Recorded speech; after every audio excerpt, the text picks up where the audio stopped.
नमामि श्रीद्वारिकाधीशं शोभया नित्यसेवितं शङ्खचक्रादिसंयुक्तं घनश्यामं चतुर्भुजं नमामि श्रीलालप्रभु श्रीविठ्ठलेश सुपूजितम् आनन्दघनगौराङ्गं यशोदोत्संगलालितम्। आज के अक्षय तृतीया के उत्सव की पर्व की आप सभी को बहुत बहुत बधाई एवं शुभकामना। वैशाख शुक्ल तृतीया को अक्षय तृतीया कहा जाता है क्योंकि 12 मास में वृद्धि तिथि और क्षय तिथि आती है, लेकिन वैशाख शुक्ल तृतीया का कभी क्षय नहीं होता, इसलिए इसको अक्षय तृतीया कहा जाता है। और हमारे भगवदीय पद का गान भी करते हैं।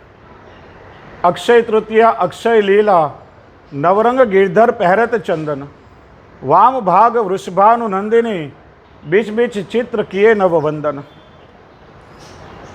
आज की लीला को अक्षय लीला कहा जाता है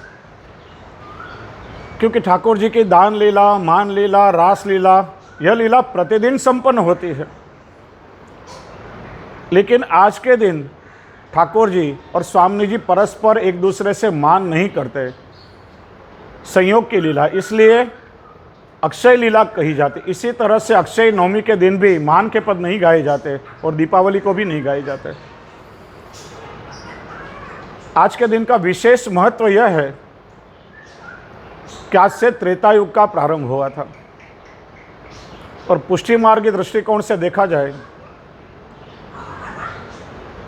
तो श्री गिरिराज जी पर श्रीनाथ जी के नंदालय का नवनिर्माण करने के लिए आज ही के दिन श्री महाप्रभु जी ने नींव खोद करके और मंदिर के निर्माण का शुभारंभ किया था। और 20 वर्ष पश्चात जब मंदिर के नवनिर्माण का कार्य संपन्न हुआ, तब आज ही के दिन श्री महाप्रभु जी ने गोवर्धन धर श्रीजी बाबा को नूतन नंदालय में पाठ बदलाए थे। दूसरा आज का महत्व यह है कि ठाकुर जी के 4 यूथ और चारों यूथों के 4 स्वामिनी हैं। मुख्य स्वामी जी हैं, उनसे प्रभु के प्रथम मिलन का दिन प्रबोधनी माना गया है। श्री चंद्रावली जी हैं, चंद्रावली जी से प्रभु के प्रथम मिलन का दिन द्वितीय पाठ माना गया है। तृतीय युद्ध कुमारिकाओं का है और उनके अधिपति, उनके स्वामिनी राधा सहचरी जी हैं, उनसे प्रभु का मिलन आज अक्षय तृतीया के दिन हुआ था। और चतुर्थ युद्ध के स्वामिनी श्री यमुना जी हैं, निर्गुण भक्तों के, उनसे प्रभु के प्रथम मिलन का दिन गंगा दशहरा माना गया है। तो इस तरह से आज के पर्व का महत्व है और आज से पूर्ण रूप से उष्णकाल का प्रारंभ होता है।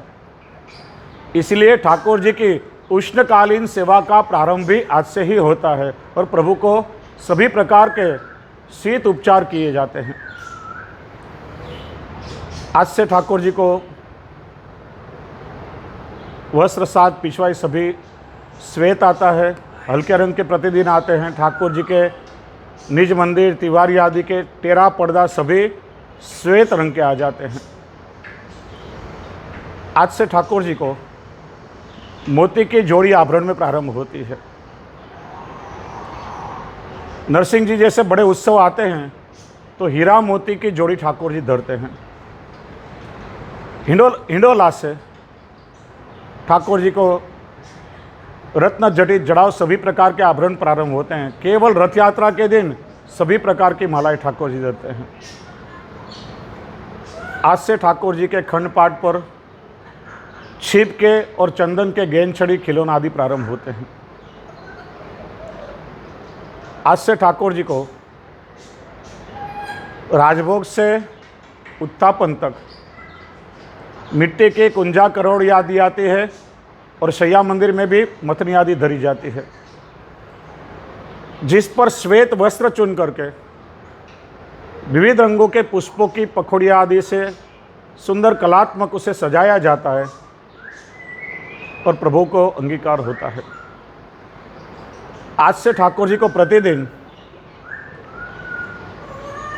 आम का शीरा, अमरस, अमृता, फजीता, पणा, उत्थापन में भिगोई हुई मूंग की, चने की दाल आदि शीतल सामग्री प्रतिदिन आती है।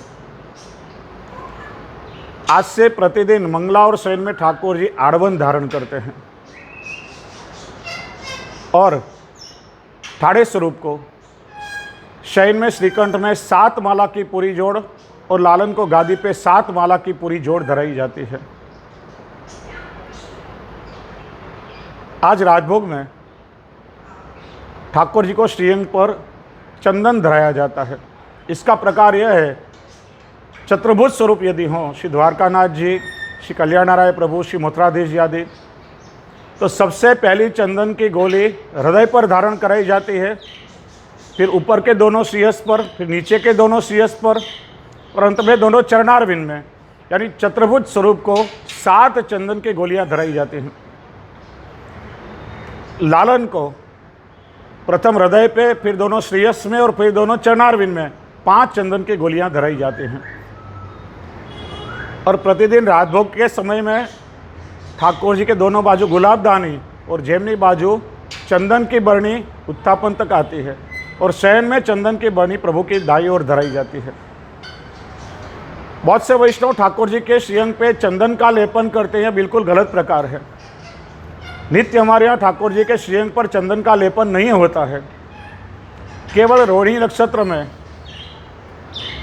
यदि मन में मनोरथ होवे तो जब ठाकुर जी को चंदन वागा का मनोरथ किया जाता है, तब घोले हुए चंदन में ठाकुर जी के वस्त्र भिगो करके सुखाकर वह ठाकुर जी के श्रीअंग पे धराए जाते हैं और उसके ऊपर प्रभु को चंदन धारण कराया जाता है। नित्य तो बाजू में कटोरी में या चंदन की बरनी में ही प्रभु को चंदन धराया जाता है। आज से प्रतिदिन ठाकुर जी के तिवारी के द्वार पर खसका पर्दा आता है और उस पर अनोसर के समय प्रतिदिन जल से छिड़काव होता है। प्रतिदिन ठाकुर जी को आज से खसका पंखा किया जाता है, जिस पर गुलाब जल से छिड़काव करके और ठाकुर जी को मंद मंद शीतल पवन किया जाता है।